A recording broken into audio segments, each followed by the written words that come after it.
We provide you the platform to turn your dreams into reality. Give wings to your aspirations with KR Mangalam University. Bharat की राष्ट्रीय सुरक्षा को लेकर बड़ी खबर सामने आ रही है। भारत सरकार ने राष्ट्रीय सुरक्षा सलाहकार बोर्ड यानी NSAB का पुनर्गठन किया है और इसके नए अध्यक्ष के रूप में पूर्व research and analysis wing raw प्रमुख आलोक जोशी को नियुक्त किया गया है। ये नियुक्ति ऐसे समय में हुई है जब जम्मू कश्मीर के पहलगाम में हुए आतंकी हमले के बाद भारत और पाकिस्तान के बीच तनाव चरम पर है।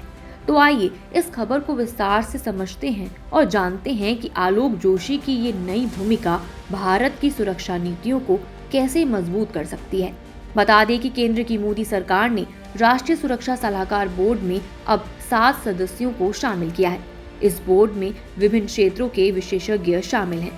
बोर्ड में 3 सैन्य पृष्ठभूमि के अधिकारी शामिल हैं, 2 भारतीय पुलिस सेवा यानी IPS के अधिकारी शामिल हैं, 1 भारतीय विदेश सेवा IFS के अधिकारी शामिल हैं। लेकिन इस वीडियो में हम बात करेंगे आलोक जोशी की, जानेंगे कि वो कौन है और जंग जैसे हालातों में इतने अहम क्यों हैं। लेकिन उससे पहले आपको ये भी बता देते हैं कि आखिर राष्ट्रीय सुरक्षा सलाहकार बोर्ड है क्या। आपके मन में ये सवाल जरूर उठ रहा होगा कि ये NSAB आखिर है क्या।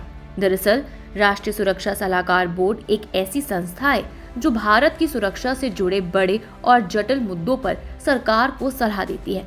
ये बोर्ड लंबी अवधि की रणनीतियां बनाता है और राष्ट्रीय सुरक्षा परिषद को महत्वपूर्ण सुझाव देता है। हाल ही में सरकार ने इस बोर्ड को फिर से गठित किया, जिसमें अब 7 सदस्य शामिल हैं। इनमें सेना, पुलिस और विदेश सेवा के सेवानिवृत्त अधिकारी हैं, जो अपने अनुभव से बोर्ड को मजबूती देंगे। अब बात करते हैं आलोक जोशी की कि वो कौन है और उनकी नियुक्ति क्यों महत्वपूर्ण है। तो बता दें कि आलोक जोशी एक ऐसे नाम है जिन्होंने भारत की खुफिया और सुरक्षा व्यवस्था को नई ऊंचाइयों तक पहुंचाया है। 1976 बैच के हरियाणा कैडर के IPS अधिकारी जोशी मूल रूप से लखनऊ के रहने वाले हैं। उन्होंने जवाहरलाल नेहरू विश्वविद्यालय यानी JNU से राजनीति विज्ञान में मास्टर्स की डिग्री हासिल की है और अपने करियर की शुरुआत एक पुलिस अधिकारी के रूप में की। लेकिन उनकी असली पहचान तब बनी जब वो भारत की बाहरी खुफिया एजेंसी रॉ के प्रमुख बने। 2012 से 2014 तक उन्होंने इस महत्वपूर्ण पद को संभाला और कई ऐतिहासिक ऑपरेशनों को अंजाम दिया। इसके अलावा 2015 से 2018 तक वो राष्ट्रीय तकनीकी अनुसंधान संगठन NTRO के अध्यक्ष भी रहे हैं। जोशी का अनुभव सिर्फ खुफिया जानकारी जुटाने तक सीमित नहीं है, वो साइबर सुरक्षा के क्षेत्र में भी विशेषज्ञ हैं, जो आज के समय में बेहद जरूरी है।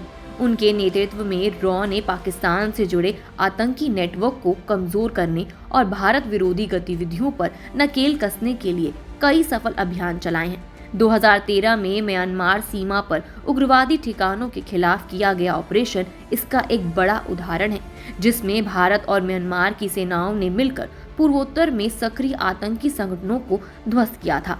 आलोक जोशी को नेपाल और पाकिस्तान जैसे पड़ोसी देशों में कई महत्वपूर्ण खुफिया अभियानों का श्रेय भी जाता है। आलोक जोशी की नियुक्ति इसलिए भी खास है क्योंकि वो न सिर्फ खुफिया क्षेत्र के दिग्गज हैं, बल्कि साइबर सुरक्षा और आतंकवाद जैसे नए खतरों से निपटने में भी माहिर हैं। पहलगाम में हुए आतंकी हमले के बाद भारत और पाकिस्तान के बीच तनाव बढ़ गया है। ऐसे में जोशी का अनुभव देश के लिए किसी वरदान से कम नहीं है। वो NSAB को ऐसी रणनीतियां बनाने में मदद करेंगे जो न केवल पारंपरिक खतरों बल्कि साइबर हमलों जैसे आधुनिक खतरों से भी भारत को सुरक्षित रखे। आइए आलोक जोशी की नियुक्ति पर मेजर जनरल ध्रुव सी कटोच का क्या कहना है वो भी जान लेते हैं। ये मेरे ख्याल से ये दिखाता है कि हमारी ये पॉलिटिकल विल क्या है, ये दिखाती है कि प्रधानमंत्री पूरे कंट्रोल पर है और ये दिखाती है कि पूरा देश इकट्ठा है। एक तरफ से ये मैसेज बाहर के देशों को भी जारी है कि भारत का इरादा मजबूत है और जो भी हम एक्शन लेंगे सोच समझ के लेंगे और वो एक्शन बहुत जबरदस्त एक्शन होगा। बता दें कि मोदी सरकार ने इस बार NSAB को और मजबूत करने के लिए इसमें 7 विशेषज्ञों को शामिल किया है। ये बोर्ड सुनिश्चित करती है कि हर तरह के सुरक्षा खतरे पर गहन विचार विमर्श कर सके। पहलगाम हमले के बाद भारत सरकार ने पाकिस्तान के खिलाफ कई कड़े कदम उठाए हैं। अब आलोक जोशी की अगुवाई में NSAB भारत की सुरक्षा नीतियों को और धार देगा, खासकर साइबर सुरक्षा और सीमा पार आतंकवाद जैसे मुद्दों पर उनकी विशेषज्ञता से देश को नई ताकत मिलेगी।